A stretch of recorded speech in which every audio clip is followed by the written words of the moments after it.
Assalamualaikum. Kita hari ni kita nak tuai.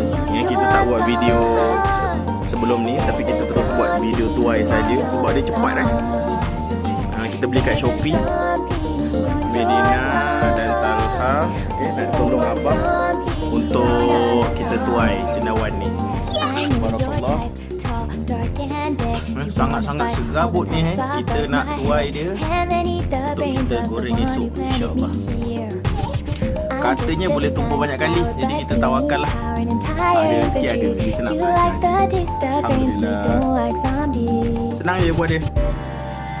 I used to play football.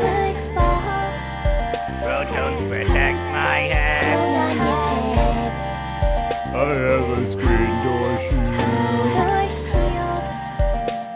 We are the Islanders.